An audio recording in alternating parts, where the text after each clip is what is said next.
اعوذ باللہ من الشیطان الرجیم بسم اللہ الرحمن الرحیم مولا صلی وسلم دائما ابدا علی حبیبک خیر الخلق کلہم ولیال عشر صدق اللہ العظیم۔ محترم خواتین و حضرات، اللہ رب العزت نے قرآن مجید کے اندر ارشاد فرمایا، اس کا ترجمہ اور مفہوم سماعت فرمائیں، اور 10 راتوں کی قسم۔ محترم خواتین و حضرات، اللہ تبارک و تعالیٰ نے جن 10 راتوں کی قسم ارشاد فرمائی ہے، یہ 10 راتیں کون سی ہیں؟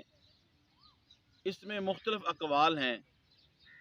مفسرین نے لکھا کہ ان 10 راتوں سے مراد ماہ رمضان شریف کے آخری عشرے کی راتیں مراد ہیں۔ بعض نے اور بھی اقوال لکھے۔ صاحب تفسیر خازن نے لکھا کہ ان 10 راتوں سے مراد ذی الحج کی جو پہلی 10 راتیں ہیں وہ مراد ہیں، کہ جن کی قسم اللہ تبارک و تعالیٰ نے اس آیہ کریمہ کے اندر ارشاد فرمائی ہے، وَلَيَالٍ عَشْرٍ۔ اللہ تبارک و تعالیٰ کا ان 10 راتوں کی قسم ارشاد فرمانا ان راتوں کی افضلیت کے اوپر جو ہے وہ دلالت کرتا ہے۔ اسی طرح علامہ ابن رجب حنبلی رحمۃ اللہ علیہ لطائف المعارف کے اندر آپ لکھتے ہیں کہ اس 10 راتوں سے مراد جو ہے وہ ذی الحج کی پہلی 10 راتیں مراد ہیں۔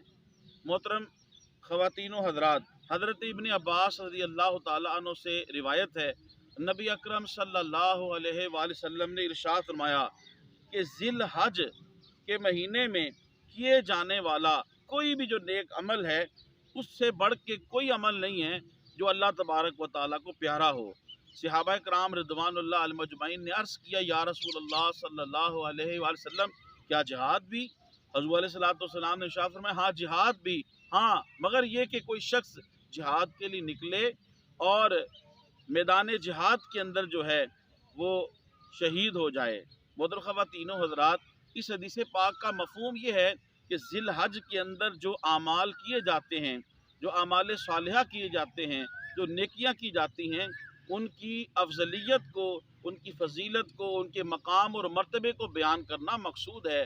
ورنہ ایسا نہیں کہ ایک بندہ 2 رکعت نفل نماز اپنے گھر کے اندر مسجد کے اندر پڑھ رہا ہے، اور ایک آدمی اللہ کی رضا کے لیے بغیر ریاکاری اور تشنع کے میدان جہاد کے اندر جو ہے اپنی جان کو ہتھیلی پہ رکھ کے اللہ کی راہ میں جہاد کر رہا ہے، اس کا مقام بڑا وراء الورا ہے۔ تو سرکار کے فرمانے کا مقصد یہ ہے کہ اس مہینے کے پہلے 10 دنوں کے اندر بالخصوص اور بالعموم پورے مہینے کے اندر جو ہے ذی الحج کے عبادات کرنا جو ہے اللہ تبارک و تعالیٰ کو بہت ہی زیادہ پسندیدہ ہے۔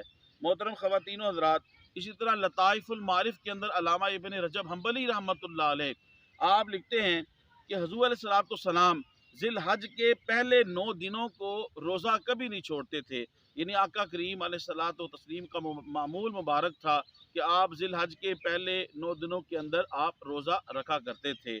واجب الاحترام خواتین و حضرات، ذی الحج کے عشرہ اول میں ایک دن کے روزے کا ثواب جو ہے وہ 1 سال کے روزوں کے برابر ہے۔ سبحان اللہ، اللہ اکبر کبیرہ۔ محترم خواتین و حضرات، تبلیغ دین کی نیت سے میری اس ویڈیو کو آپ زیادہ سے زیادہ شیئر فرمائیں، میرے یوٹیوب اسلامی چینل کو آپ سبسکرائب فرمائیں، یوٹیوب پہ کمنٹس کریں، بیل آئیکن کو ضرور کلک کریں۔ اللہ تبارک و تعالیٰ آپ کو جزائے خیر دے۔ السلام علیکم ورحمۃ اللہ وبرکاتہ۔